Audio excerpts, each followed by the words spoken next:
God.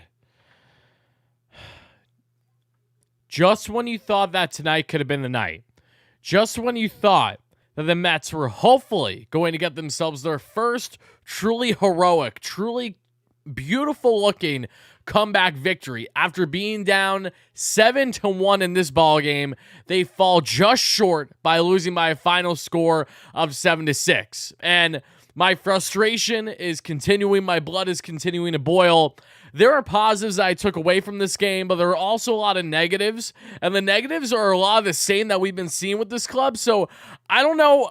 A part of me wants to rant. Another part of me is like, okay, we saw some positive signs in the right direction as long as we can have the proper starting pitching out there and not get absolutely, pardon my French, again, parental advisory here for the kiddos. Shouldn't be listening. Parental advisory to my sponsors as always. But when you get absolutely fucked by the officiating that leads to Buck Showalter getting thrown out of the ball game, what should have been a double play turns into 2-on and then 2 more runs scored a pitch fucking later, here we are. So I'm really conflicted on how I feel right now. At the end of the day, the Mets have lost 12 of their last 15 games, and the majority of the teams that they have lost games to are absolutely dog shit clubs, which tells you just how bad and inconsistent this Mets team has been. We're going to go through inning by inning this time. We're going to go through 1 through 9 as we normally do. It won't be like previous shows where we're just ranting and I'm not structured. I really want to break down this ball game tonight because, again, there were positives to take away, but it's also important for people that didn't watch live that understand the context of this ball game,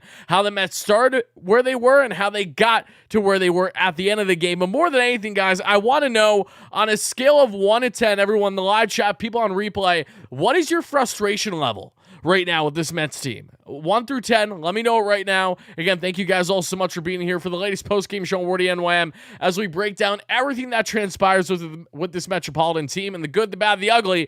And right now, we're in that bad, ugly situation right now. This is a terrible stretch the Mets are on, and they can't seem to get a break. Even when they were finally starting to barrel baseballs out of the park, taking advantage of that batter's box there in Cincinnati, they could not get the big hit when it mattered most. They had back-to-back innings in the 8th and the 9th with bases fucking low and still could not convert. And here's the thing, the offense by all means was productive today in hindsight. Normally you can't complain much when they put up 6 runs on the board, but if you watch through the majority of this game with how they performed against Luke fucking Weaver and then to see the game end like it did, it's still frustrating. But more than anything, when you have a starting pitcher that was supposed to start, a Max Scherzer that slept raw on the wrong side of the bed yesterday, had neck spasms after where he's dealing with that right scapula injury, in which there's debates on if he should even be on the IL as is right now. He's trying to leg through it, and in doing so, he's a late scratch today. David Pearson gets caught up, and David Pearson has been so fucking bad.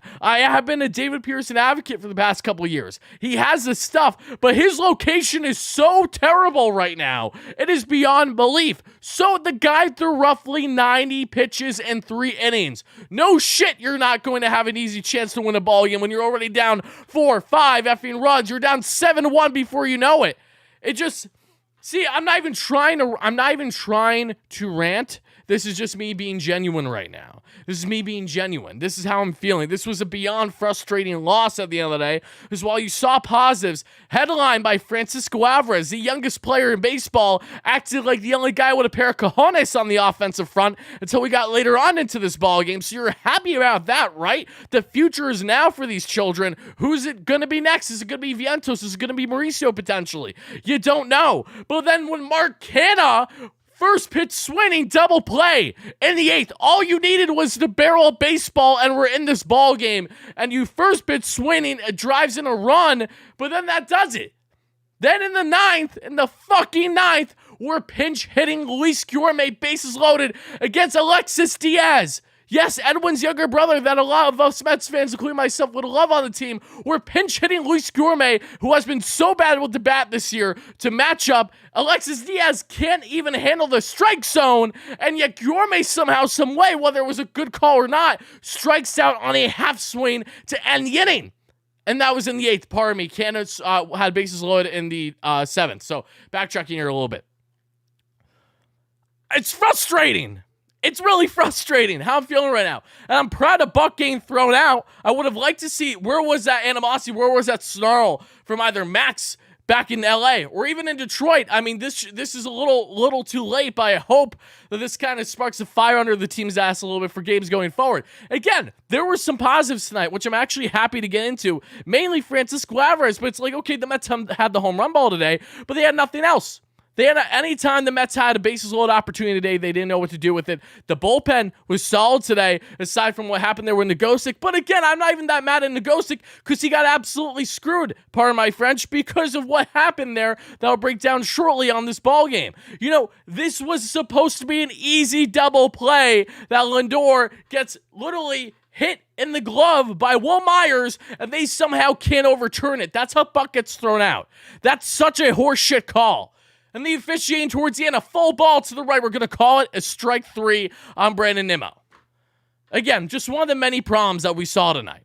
It's not all in the officiating. It's not all in one thing. It's not all in that. It's a collective effort in what has been such a frustrating 2+ week stretch for this Mets ball club. I'm happy they made a game of it. Don't get me wrong. I'm happy that they made a game of it. I had no expectations for this Mets team to even be in this ballgame when they were down 7-1, 7-2 at one point. So I commend their efforts to really grind out at-bats and make something out of this when they had dog shit pitching again. And for those that aren't aware, let's just hop into this real quick before we get into some donations. I break down this ballgame, guys. According to Joe DeMayo of SNY, shout out to you, Joe. Joe tweeted this earlier. It's 100% accurate. The list of teams in baseball with less quality starts than the Mets this year, who currently have 5-0. This is the bigger issue. The offense is showing signs of life. They have young potential not only on the roster, but in the minor leagues with Mauricio and Vientos still before they even consider external options by the trade deadline. You know that the offense is going to find ways to win. They're going to snap out of this. But the pitching right now, the pitching is so fucking bad. It is unbelievable. From the injuries to the guys that you were hoping could step up a little bit like they did last year to nothing. David Pearson has been such an automatic loss of a pitcher today. By losing Max, even at 80%, even Max with his neck spasms, you can argue you would like to see him start versus what you got today at David Pearson, because that is how bad David Pearson is right now. Holy shit. I mean, only 5 quality starts this season? 5. Carlos Carrasco pitched 3 innings or so in Double-A for the Rebel Ponies today. Allowed 1 earned run. He could be back very soon. The Mets are still taking it slow with him. I don't have a large confidence level in Carrasco, but the Mets need arms. They need arms, and this is something that they're going to have to address probably prior to the trade deadline because they just don't have any depth at all. They're scraping the bottom of the barrel for all pitching options imaginable already, and it's May 9th. This is 2021 Mets we're dealing with in the sense of how many injuries to their rotation and their bullpen that they dealt with early, even 2020 outside of Jacob deGrom, because everyone after Jake got hurt and their mother. It's every year. It's every year with this Mets pitching staff that they just falter so fast. They crumble for one reason or another. And even when guys are healthy, they're not pitching for shit. Let me get to some donations. Then let's break down this ball game, innings 1 through 9. Because like I said, I got a lot to say. And I do have a player of the game today. Shouldn't take a rock scientist to figure out who that is. I'm seeing a lot of the spam of when I asked you guys on a scale 1 to 10 how frustrated you are. Seeing a lot of 9s, seeing a lot of 10s. I don't blame you. My frustration is at an all-time high. Especially on a night where, again, you saw some positives. But the Mets still weren't able. All they needed was 1 run. 1 run to just tie this ball game. Alexis Diaz wasn't even sharp tonight. They rushed him in there. They used 3 relievers in 1 inning to get this dub.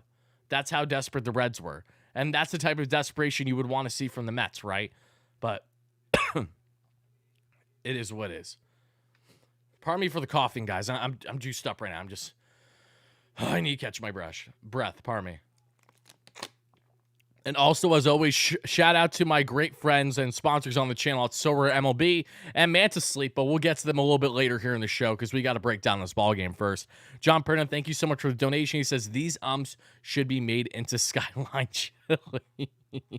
That's fine. You're not wrong. You really aren't wrong. Maybe Skyline Chili would actually taste good if you put some umps in there, because other than that, I'm jokingly shitting on Ohio because I'm upset. I haven't even had Skyline Chili before. Does it look appetizing? No. But, I'm judging book by its cover, and that's wrong me. Hey, Lavelle, thank you so much for the $10 donation. Says, what's up, WardyNYM? Hope you and your family are doing great. We're doing well, aside from the whole Mets shit show. But thank you. I appreciate that. Hoping the same on your end. I was at the game. Great crowd. Tons of Mets fans. Okay, so you're in Cincy tonight. Nice. Still don't know how Luis Gourmet is hitting with the bases loaded. Great game, LFGM. Thank you so much for the dono. Yeah, I'm sorry that you didn't get to witness a W today, hey, Lavelle. Thank you so much for that donation, though. I appreciate that. And yeah, I mean, Luis Gourmet hitting there with bases loaded shows you the lack of confidence, one, the Mets have in Mark Canha and a back-to-back bases loaded situation. Him grounding into that double play in the 7th did not make them feel good in the 8th for that same opportunity. So they bring in Gourmet, but then you still have Pham, you still have at least Pham on the bench and Escobar, and they weren't confident either over Gourmet. So, yeah, not good, especially when Gourmet isn't that opposite field slap hitter heading for high contact that you got last year. You're not getting right now. He hits for opposite field, but he's not getting on base nearly as solid clip as what you were hoping or expecting. Let's see here. Tim, my man, a great member on the channel, says, we are cursed. That's all. Here, I'm here to just say what's up at Tyler and Boom Mets. I appreciate you being in here. Shout out to you, Tim, a great member on the channel for 26 months. Tim is an absolute beauty, part of the 7 line, which we're very happy to have as a partner, not only on the channel, but on the Queen's Corner podcast that you can check out after every series here and on the 7 line socials per usual. McBland, thank you so much for the $5 holla. He says, I'll say it again, 2 or 3 from the Dodgers last season, Mets fell off. 2 or 3 from the Dodgers last season, Mets, again, fell off. It's LA voodoo, bro. It might be. You know, for all we know, Mets ran into some Santeria when they were down there in California. I don't know what's going on. I do know what's going on. It's the lack of health. It's the lack of consistency on the pitching front.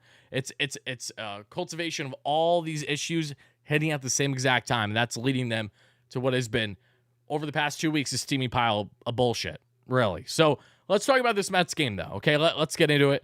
Yes, I'm aware that the Braves are doing well. It's almost like the Braves don't have the problems the Mets have right now. I know, shocker, right? So we talked about Scherzer, of course, who did not start tonight because had a neck spasm. I joked on Twitter earlier today. I tweeted, Max woke up on the wrong side of the bed and now he's missing a start. And then less than an hour later, Max says publicly, yeah, I woke up yesterday and my neck was really stiff. I know neck spasms suck, but still, it's unbelievable when what I just jokingly assumed was actually the case for a 38-year-old starting pitcher. I guess I'm not shocked by it, but I'm still disappointed. Carrasco, talking about him. Ronnie Mauricio, Mark Vientos. Yeah, I mean, we'll see how long it takes before these guys get their opportunities. You can't argue about the offense a terrible amount tonight after what they were able to perform in the end. Again, a valiant effort. However, the power-wise, getting those big hits, there can be arguments. We said Vientos hit his 11th home run of the year today in AAA. He has over 1,000 OPS. Ronnie Mauricio won 2 for 5 today, but Ronnie barreled baseballs like crazy today. How crazy, you might ask? 110 miles per hour, 109 miles per hour, 107 miles per hour, 106 miles per hour, and 102 miles per hour. Every single baseball that Ronnie Mauricio barreled today in AAA was at least 100 miles per hour exit velo. The guy is absolutely insane, and there's been some rumblings that Mauricio could be on the come up in the coming days to weeks, so I guess we'll be keeping our eyes on that front as well. But Mets certainly have a nice young crop of prospects that they're now giving opportunities, like Beatty, like Alvarez, who went absolutely off today, that we're going to get into now. But let's talk about it, all right? So the game starts in the first. Of course, David Pearson giving up first inning runs. Who would have thought? Yeah, I would have thought, as unfortunate as it is to say. Senzel with a double. And, of course, guys, make sure to smash that like and subscribe button if you're watching live or on replay. Greatly appreciate you all as we're breaking down this Mets ball game. A frustrating one, to say the least, is that now they have dropped 12 of their last 15 games. Yes, you heard that correctly, as unfortunate as it is. Senzel with a double. Stevenson with an RBI single. It's a 1-0 lead already for the Cincinnati Reds at home. Fairchild with a single. That'll do where David Pearson then gets out of the first, down a run. As we get to the second, Newman with a walk. Friedel, who the fuck is Friedel? I don't know. And I'm saying that as a guy who is a casual when it comes to the Reds and that team, because it's been a mixture of players every year, to say the least, with how they're operated. And Reds fans don't deserve that. I feel for them. They have absolute dog shit ownership. The only good thing that owner has done recently is somehow, someway lock Hunter Green down for, the rest of his ARB years on a nice contract. So that was good. But Friedel with a single and a stolen base Jonathan India was a diehard Mets fan who killed the Mets his rookie year in 2021, had a down year last year, is now back to being the Jonathan India that we saw in his rookie year 2 years ago, ripping an RBI ground out no less, but is batting over 300 this season at 860 OPS, looking really good. It's a 2-0 Reds lead, and Senzel makes it a 3-0 Reds lead thanks to an RBI single. So already,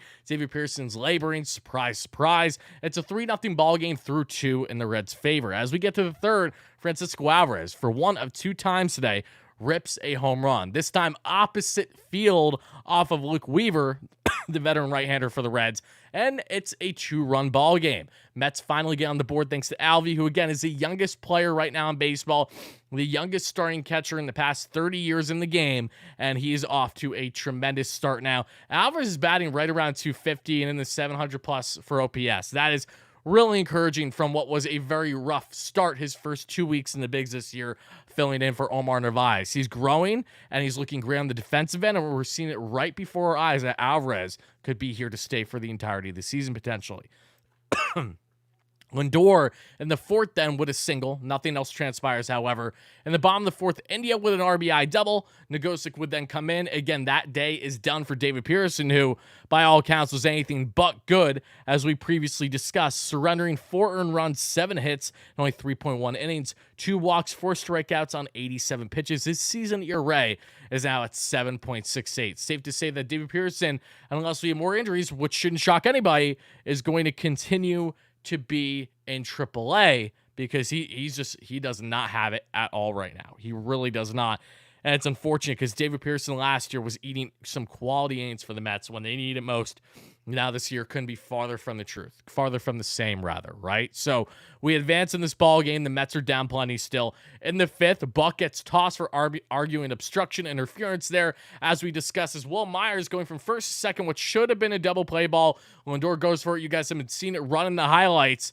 And Will Myers purposely puts his fucking hand up. Pardon my French, but as long as the Mets are on a slide, my profanity increases. That's just the nature of the game here on WardyNYM. So he slaps into the glove, and just like that, you're thinking, okay, that should be obstruction interference, something along those lines, should be a double play. But no, it can't be overturned apparently. So Buck goes out, gives him an earful. Buck gets thrown out, says, you mofos, he gets the whole 9 yards in before he leaves in hopes of sparking this Mets team. And while I appreciate Buck doing that, it's fine. It's nice to see him have a fire under his ass for a change. And hopefully that could be received the same way with this Mets team, endorsing to respect it among others. But then right away, this is how it hurts the Mets. Poor officiating continues to not be in the Mets' favor, because right afterwards, first pitch that Steven Nagosic pitches right away as Buck is thrown out, it's a 2-run triple for Friedel.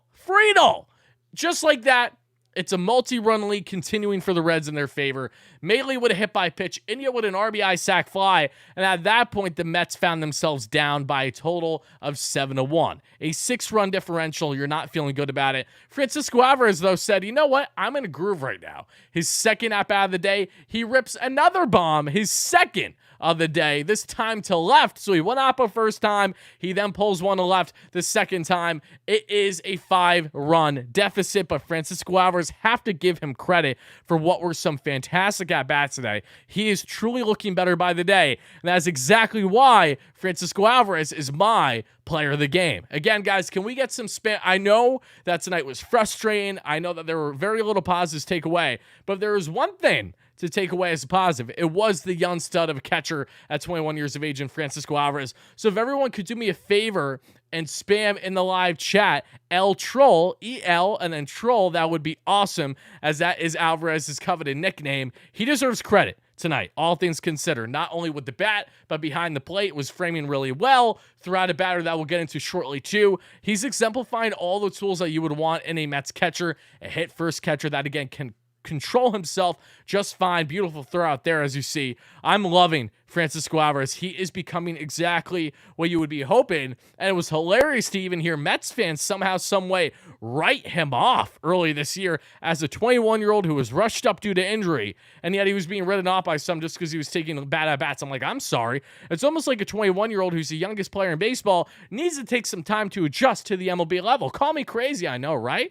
I'm not watching anymore, bro. That's fine, Slants. I appreciate you being in here. How long before Cohen loses his shit? I mean, Cohen isn't happy right now. We know that. But we'll see what happens throughout the year and how Cohen responds to this, if at all, right? But I appreciate that donation, WG. Thank you. But yeah, I still got to give it to El Troll. He was a beauty today. And regardless of the Mets' loss, he certainly was a positive. And if it wasn't for him, then there would be little to no positives today, if we're being quite frank. But thankfully, Francisco Alvarez, the young stud of a catcher, going 2 for 4 with 2 home runs, 2 RBIs. His young MLB career is just getting started. I hope that this is more great things to come on his end with the Mets this year. And hopefully the next time that we see him performing this well, it's in the Mets victory, not in the Mets defeat. Heading back into breaking down this ball game, let's do exactly that. So as we advance forward, Alvarez then in the bottom of the 6th with the defense that we saw there with Jet Bergen coming in relief then. Alvarez throws out the runner. Beautiful throw. I forget the runner that he threw out, but it was a really nice throw. So Alvarez again showing all his abilities on the offensive and defensive side of the ball. You'll love to see that. Then the 7th, Pete Alonso said, I had enough. A slider that cut just a little too far in for Luke Weaver, and that is going to be barreled oppo for Pete Alonso's 12th home run of the season, and the Mets are starting to crawl back slightly. It's a 7-3 ball game, and they're actually in this one. Even though they're still down before, you're sensing a little bit of life here, and that's certainly encouraging. Wasn't enough in the end, but at least they were able to show some offense better than nothing, right? Just like the loss against the Rockies. They had 6 runs, but when the Rockies scored 13 and you have dog shit pitching, it's like, how far can you go, right? So Beatty then with a walk. Weaver comes out. Law comes in, reliever for the Reds, right-hander. And Marte reaches on an error. Should have been a infield ground out. Wasn't, thankfully, because Law bobbled it there at first and wasn't able to get the tag in time. Vogelback with a walk, and then Mark Canha with a bases loaded, no out situation. All he needed was to barrel a baseball. Could have easily drove into with a deep single. No, what does he do instead? First pitch swinging, as we discussed already. Double play, drives in a run, but it's not enough. It's a 7-4 ball game when it could have easily been 7-5. Bases clearing, that's 7-6. So it's a wasted opportunity with runners in scoring position again for Mark Canha, who's notorious for grinding out at bats. That's why he did so well last year, and this year he couldn't be farther from it. He really couldn't be. I mean, first pitch swinging, you're not Jeff McNeil, so what the fuck are you doing, Mark? I've always been a Mark Canha fan, so I've really been discouraged by his performance so far this year. He has just been dead weight at the bottom of the order, along with the Luis Gourmets of the world, and of course, many times Eduardo Escobar, and in parts Vogelback. Like, it just, the bottom of the order continues to be an issue for the Mets, and of course, when they get bases loaded in back-to-back innings, as we will then get to the 8th, you're dealing with the bottom of the order, that exact spot again, where you need them produce, and they just don't, because this Mets team is either taking too many singles or they're walking too much. It's like a part of me almost wanted Alonso in one instance to swing at a pitch maybe just slightly out of the zone, because maybe you would have been able to hit it oppo to potentially drive in a run or just get on base, maybe even a double, versus, say, taking a walk. Like, those things are a little frustrating to me, because, yes, it's always good to get on base, but it's also not good when you're getting on base and then the guys that are in a spot to drive you in are guys that are just incompetent on driving you in right now. That's another issue this Mets team is having. But as we advance further in the ball game, we then get to the 7th, of course, because we saw there the Mets would only get that 7-4 deficit. Then the bottom of the 7th, Adam Ottavino with a 1-2-3 inning. Solid outing for Ottavino today. And the 8th, Brennan Nimmo with a hit by pitch. Lindor with a 2-run home run, lefty on righty, against that being in Alex Young, who has been looking really sharp as a setup man for Alexis Diaz this year at a 2.5 ERA entering today. And then Lindor took a letter-high fastball to deep left to make it a 1-run ball game. That is absolutely massive. And just like that, the Mets are in this one. You're getting excitement. You're like, oh my God, maybe the Mets can actually come back here. Good for them. I'm seeing a lot of Braves fans in the chat, though, too. I appreciate all my live viewers, live on replay. Thank you guys all so much for being in here.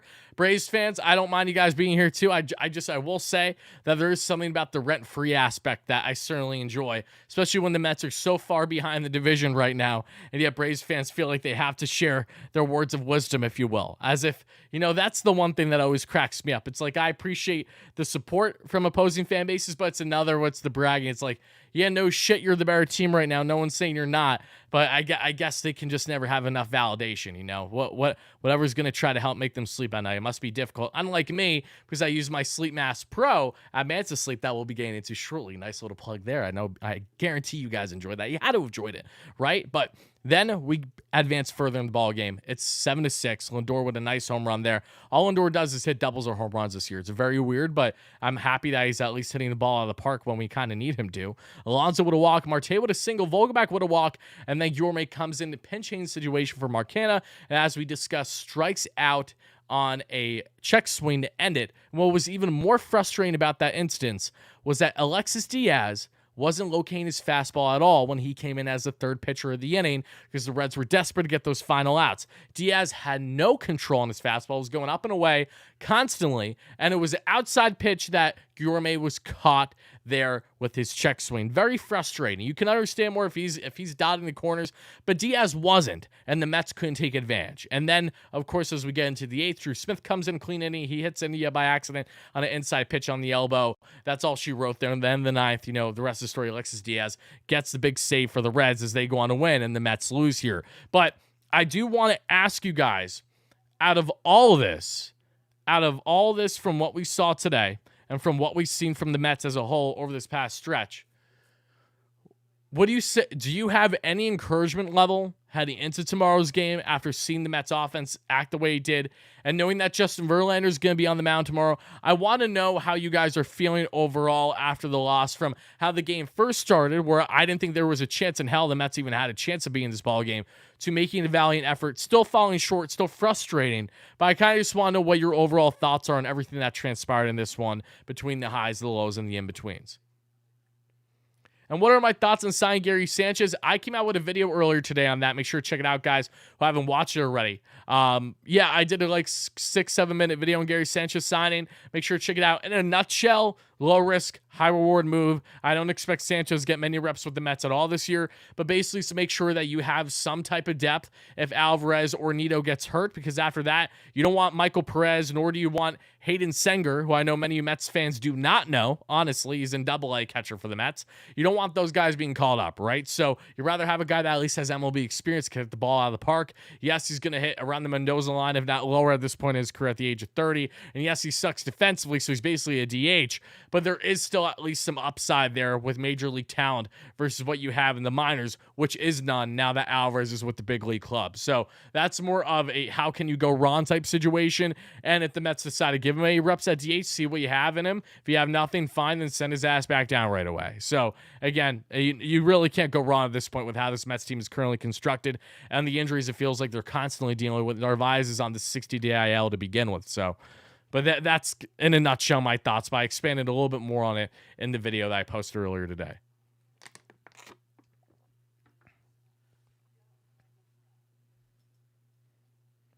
Guillorme pinch hitting is why I'm begging for them to call it Vientos and Mauricio. Yeah, I mean, it was disheartening. I'm not going to lie. Seeing Guillorme being brought up in that pinch hit situation was nothing short of frustrating. It really was. Mainly because I had no confidence. I had truly no confidence when he was put in that spot. And that sucks because even last year when Guillorme was in those spots, we were rooting for it. We were advocating for Guillorme to be an everyday player because he wasn't just a wizard with the glove, but he was hitting for contact. He was hitting the high 200s. He was touching 300 plus in certain stretches. Like, he was a contact god last year. And now, like a lot of other Mets guys that peaked last year, they're really hitting a new low, or they're going back to what their norms are. They just exceeded expectations last year, so we're spoiled on last year's performance. Now we're humbled coming back to reality and then some with their performance this year. And I did want to make note, guys, before I get into talking about my beautiful sponsors on the channel, as you guys are smashing that like and subscribe on, as you always do, because you're so supportive, and I really appreciate it. I did want to let you guys know that another key stat, and this one came out from Michael Mayer, a Mets Rise today, which was very cool, regarding Francisco Alvarez, is that players in Mets history younger than 22 years old with a multi-home run game are the following. And get ready, guys, it's a nice company. Jose Reyes, David Wright, Darryl Strawberry, Ed Kranepool, and Ron Swoboda. I mean, if that isn't good company, I don't know what is. So, Francisco Alvarez, hopefully this is the start of what is going to be an illustrious career in Queens. And I just cannot begin to say how excited I am for him and his future this year. The future is now, as I've been saying, with these guys getting their opportunities. Him and Beatty alike. Again, Beatty didn't have a hit today, but he's still taking solid hacks, solid at-bats. There was only one pitch where it's like, damn, I wish he barreled, and he just missed completely. It was a slider right down the pipe. But, Alvarez is taking quality at bats right now, and that's huge. He's not that automatic out that he was when he was first called up due to Narvaez's injury this year.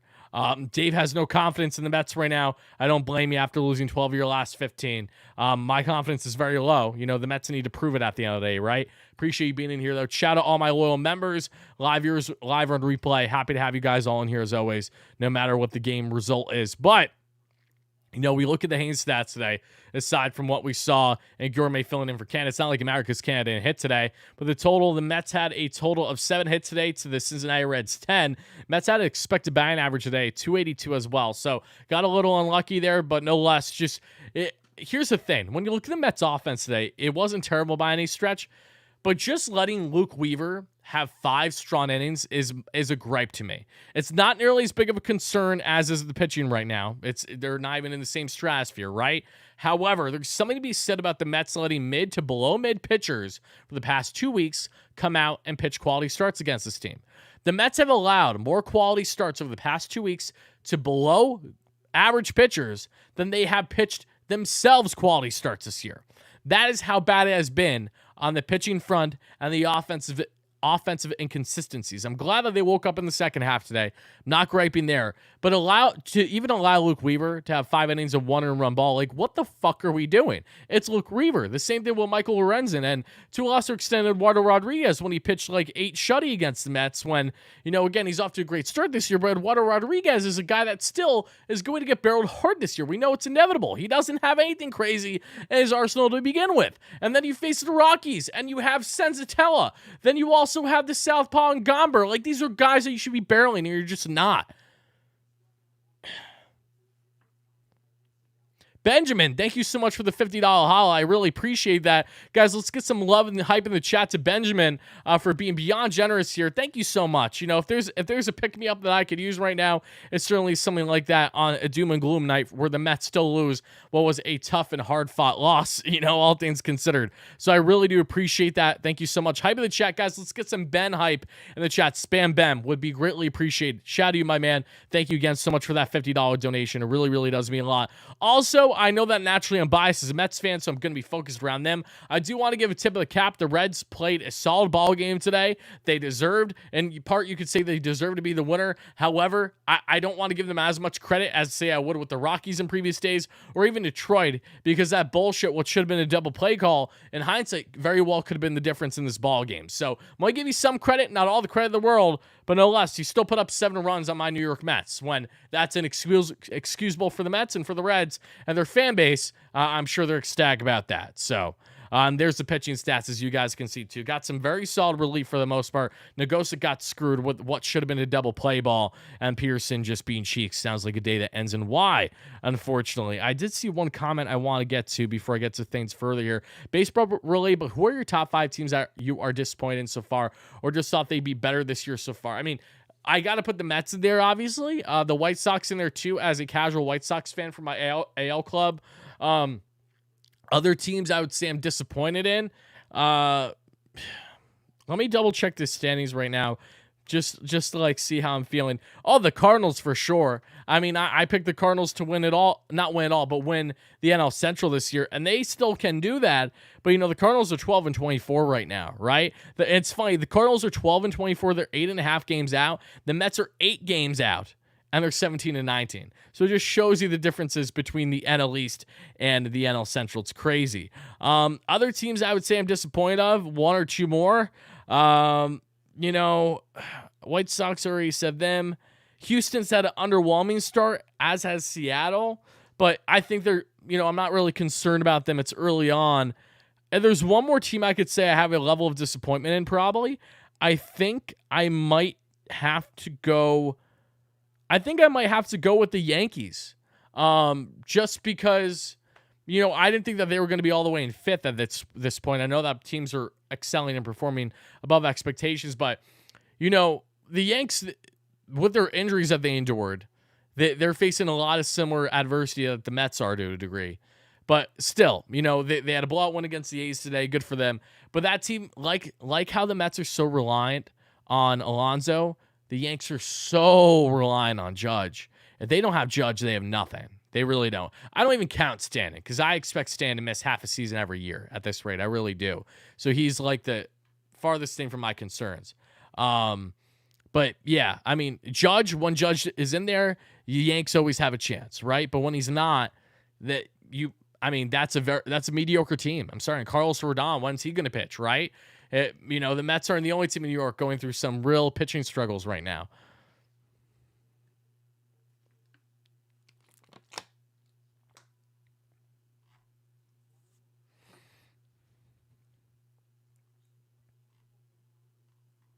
Hold on, I want to see one more thing, then we'll go further. There are a lot of Mets fans in a Braves show. Interesting. I mean, I wouldn't know. I would be lying if I said I'm not aware of any Braves shows either, other than watching their post-game show on TV. So I'll have to deep dive. Maybe we'll have to do a Braves collab with a big Braves creator, but I haven't really found any for like rivalry time. So I'll have to do my homework on that because it's always good to have creators in the space, even for rivalry teams, especially when we do collabs and stuff like that. It's a lot of fun. I'll have to check that out. My bunnies are doing fantastic. Thank you for asking. Stormy's actually drinking water as we speak.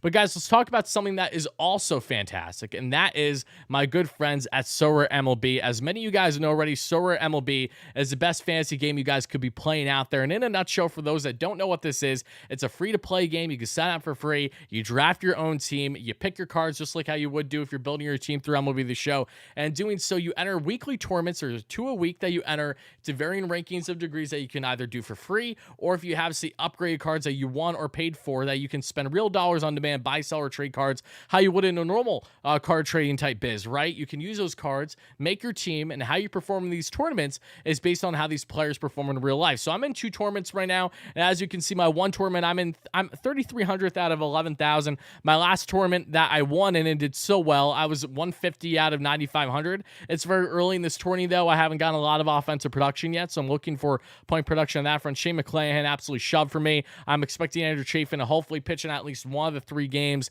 in this latest series for the D-backs, in which he's been doing so good. Jonah Heim killed it. Same thing with Andrew Vaughn last series and Cody Bell. All these guys have been performing well to start the year for the most part. But what I love about this game is that it's not only so fun to play, I'm just grateful to have them as a partner on the channel, because I'd be playing this game either way, regardless on if I had them as a partner or not. That's why you got to use the link in the description to sign up for free again. And thank you guys all so much for the sign up. So we've had hundreds upon hundreds since we started this campaign on the channel. They aren't going away anytime soon. And what you can win from doing well in these tournaments isn't just upgraded cards for your team that, again, you don't have to spend a dime on. You can win free merchandise of your favorite team, free tickets to your favorite team's games, free money. You can win hundreds, if not thousands of dollars, real dollars that you can win just by playing this game. And all you got to do, again, is click that link in the description. Sorare MLB. Have so much fun. Again, you can buy, sell, trade cards, get very creative with it. You can really maximize your team, make it biased if you want, or get creative and use strategy, because, again, these guys are going to perform better on a week-to-week basis based on their matchups, right? So I have Andrew Vaughn in there for a 4-game set against the Royals, even though I haven't gotten too much from him yet. Had 2 RBIs yesterday. Jonah Heim, I've liked his matchups. Great start to the year. Switching catcher for the Rangers. Was a big fan of his last year, too. Shane McClanahan is a lock to have a strong start every 5th day. Cody Bellinger's off to a hot start for the Cubs. And Brian Reynolds, even though I haven't gotten anything from him yet, Reynolds is normally a very solid hitter. Very, very underrated player, even though he's now on that new long-term deal.